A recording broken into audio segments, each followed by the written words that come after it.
day, everyone. We are the group to report about the Corporation Code of the Philippines, Batas Pambansa, bilang 68, Title 2 to 4.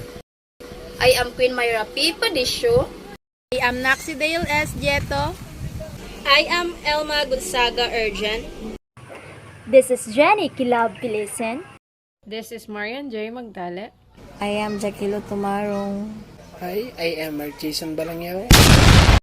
Title 2, Incorporation and Organization of Private Corporations. Section 10, Number and Qualifications of Incorporators. Persons that are licensed to practice a profession and partnership or associations that are willing to form singly and jointly with at least 15 in number but not more than. Section 11, Corporate Term.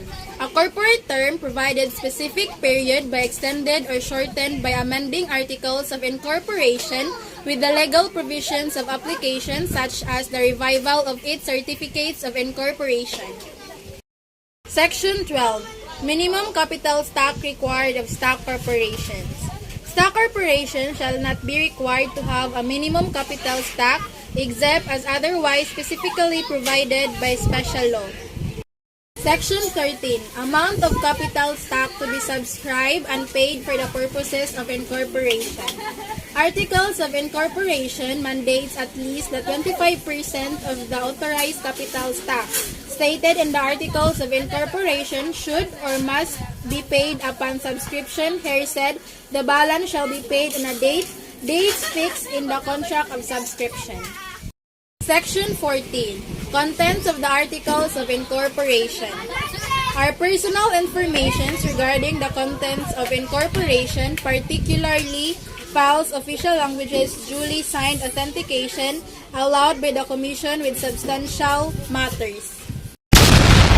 Section 15, Forms of Articles of Incorporation. It means that prescribed by the special law of incorporation of all domestic corporation complying substantially personal information of the corporation.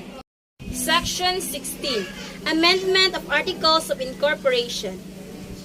Amended by majority vote of the Board of Directors, otherwise trustees, representing at least 2/3 of the standing capital stock, and also amendments to articles shall be indicated, change or changes made thereof certified under oath by the corporate secretary and majority of the Board of Directors. Section 17. Grounds when articles of incorporation or amendments may be disapproved.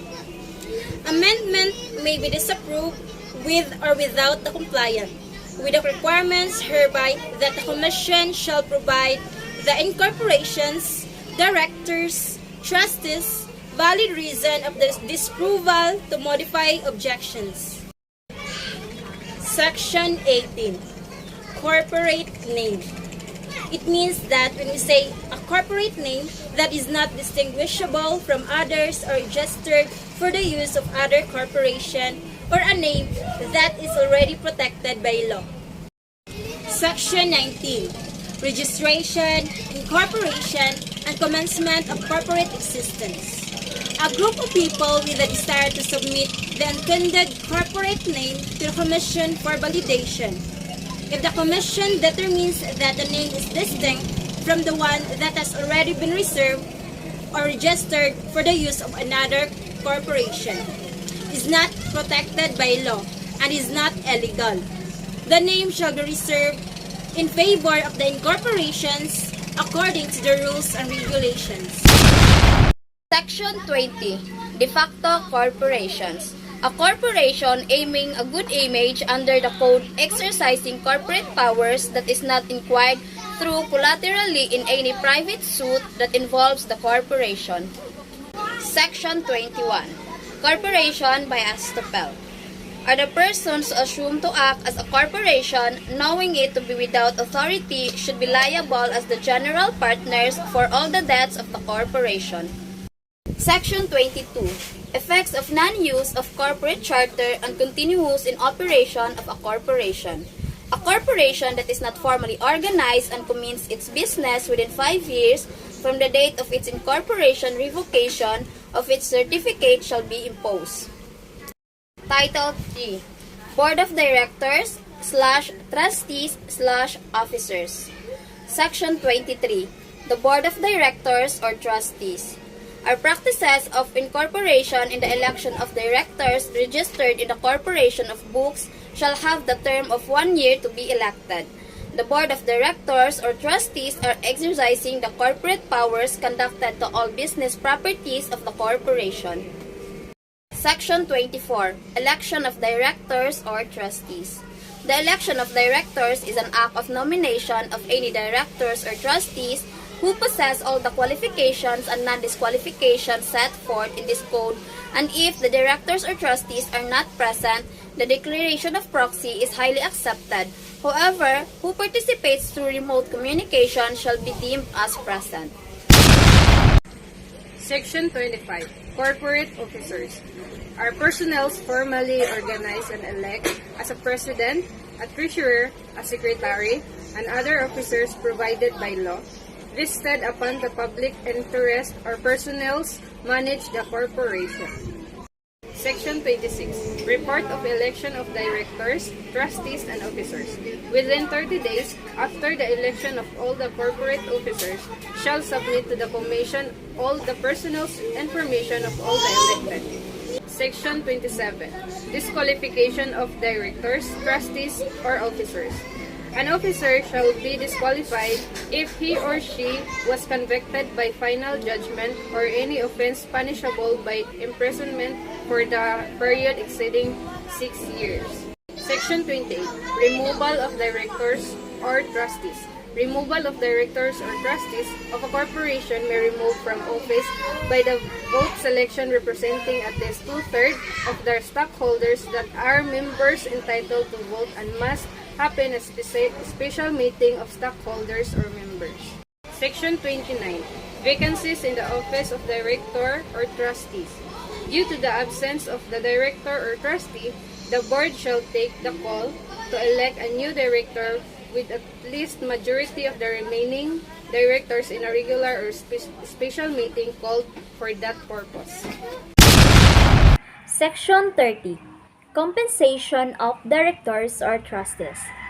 Due to the absence of any provision in the bylaws fixing their compensation, the said directors or trustees shall not receive any compensation in their capacity.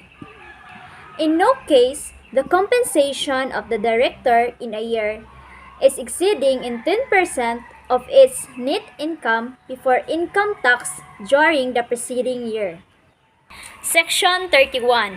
Liability of directors, trustees, or officers.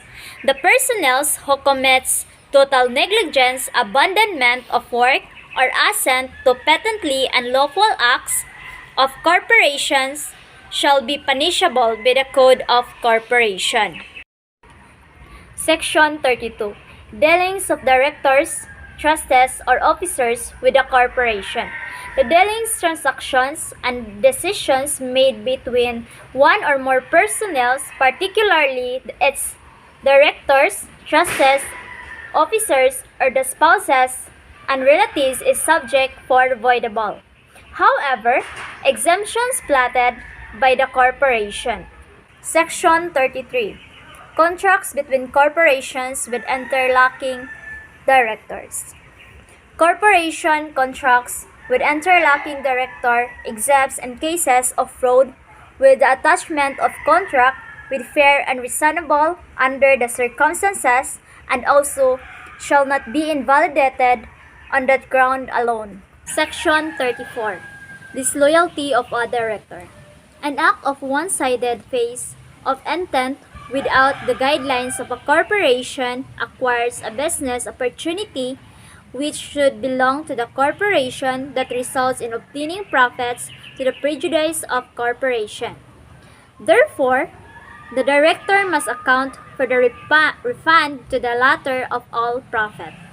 Section 35. Executive Management and Other Special Committee. In a corporation with a power vested by the laws, the board may create an executive committee consisting with at least 3 directors, act as majority of all its members. Section 36 Corporate Powers and Authority. Every corporation incorporated under the code of Section 36. Section 37. Power to external or shorten corporate term. The private corporation may extend or shorten its term, as it was stated in the Articles of Incorporation, by the majority vote of the Board of Directors, or trustees also, by the ratified in a meeting by the stockholders and members writing notice of the proposed action. Section 38. Power to increase or decrease capital stock. The increase and decrease of capital stock shall be done by the version approval of the Board of Directors and by 2/3 of the outstanding capital stocks of each member. However, the increase or decrease of capital stock of a corporation should not incur unless of the exemption. Section 39. Power to deny preemptive right. Preemptive right shall be denied by the Articles of Incorporation or an amendment. However, all stockholders of a stock corporation shall enjoy preemptive right to subscribe to all issues or disposition. Section 40. Sales or other descriptions of assets. Under Republic Act 10667, sale or other disposition of assets may be sale, lease exchange, mortgage, pledge or otherwise. The disposing of each property and asset shall be done by the majority sales of its board of directors or trustees. Section 41. Power to acquire own shares. It says that provided that the corporation has an unrestricted retained earnings in its books to cover the shares to be purchased or acquired. Section 42.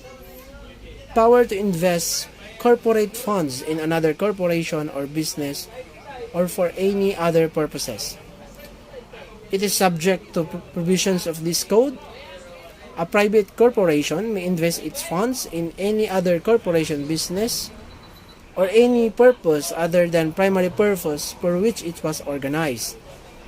And also, when it approves by the majority of the board of directors or trustees, it must be ratified by the stockholders representing at least 2/3 of the outstanding capital stock. Is Section 43. The power to declare dividends. The board of directors of the stock corporation may declare dividends out of unrestricted retained earnings which shall be payable in cash, property, or in stock to all stockholders on basis of outstanding stock held by them, provided that any cash dividends due on delinquent stock shall first be applied to the unpaid balance of the subscription plus cost and expenses. Section 44. Power to enter into management contract. It says that no corporation shall conclude a management contract with another corporation unless such as contract is approved by the board of directors and by the stockholders owning at least the majority of the outstanding capital stock, or by at least the majority of the members in case of an non-stock corporation, provided that where stockholders or stockholders representing the same interests of both managing and managed corporation control more than 1/3 the total outstanding capital stock, entitled directors of the managing corporation also continue a majority of members of the board of directors. Last but not least is the Section 45. The Ultra Vires Acts Corporation says that no corporation shall possess or exercises corporate powers other than those conferred by this code. Or in simply say, it is an articles of incorporation that accepts as necessary or incidental to the exercise of powers confirmed.